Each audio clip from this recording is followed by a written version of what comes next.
আলুর তরকারি তো অনেক রকম খেয়েছেন, এইভাবে একবার ধাবার স্টাইলে হিং আলুর তরকারি করে খেয়ে দেখবেন। খেতে কিন্তু অসাধারণ লাগে। বাড়িতে ট্রাই না করলে বুঝতে পারবেন না, এটা লুচি, রুটি, পরোটা সাথে খেতে খুবই ভালো লাগে। অতি অবশ্যই ট্রাই করবেন। নমস্কার বন্ধুরা, টেস্টি অ্যান্ড ওয়ান বাইট চ্যানেলে আপনাদের স্বাগত। বন্ধুরা কেমন আছেন?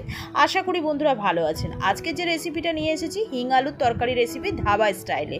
তো আমি প্রথমে আলুগুলোকে সিদ্ধ করে নেব।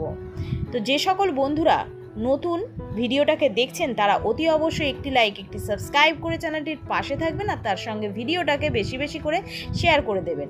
এখানে আমি কড়াইতে দিয়ে দিলাম প্রায় 4 চা চামচ মতো তেল, আর দিয়ে দিয়েছি 2 শুকনো লঙ্কা গোটা, আর দিয়ে দিয়েছি 1/2 চা চামচেরও কম জিরে, গোটা জিরে, আর তার সঙ্গে দিয়ে দিলাম তেজপাতা।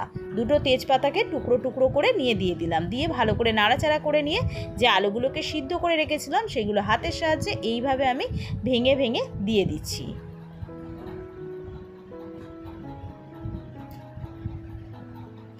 ভালো করে আমি নাড়াচাড়া করে নিচ্ছি। এখানে আমি টমেটোকে কুচি কুচি করে রেখেছি, টমেটোটাকে দিয়ে দিলাম। দিয়ে আবারও আমি এটাকে ভালো করে নাড়াচাড়া করে নিচ্ছি। দিয়ে দিচ্ছি 1/2 চা চামচ মতো হলুদ গুঁড়ো, 1/2 চা চামচ মতো লঙ্কার গুঁড়ো, আর দিয়ে দিচ্ছি আদা বাটা 1 চা চামচ মতো, দিয়ে দিচ্ছি স্বাদ অনুযায়ী লবণ, দিয়ে দিচ্ছি 1/2 চা চামচ মতো কাঁচা লঙ্কা বাটা। আবারও আমি এটাকে ভালো করে নাড়াচাড়া করে নিচ্ছি। দিয়ে দিচ্ছি 1/2 চা চামচের মতো হিং। হিংটা একটু বেশি পরিমাণে দিলেই খেতে কিন্তু ভালো লাগবে। এইভাবে ভালো করে কষিয়ে নিয়ে এবারে দিয়ে দিলাম জল। ভালো করে আবারও খুন্তির সাহায্যে নাড়াচাড়া করে নিচ্ছি।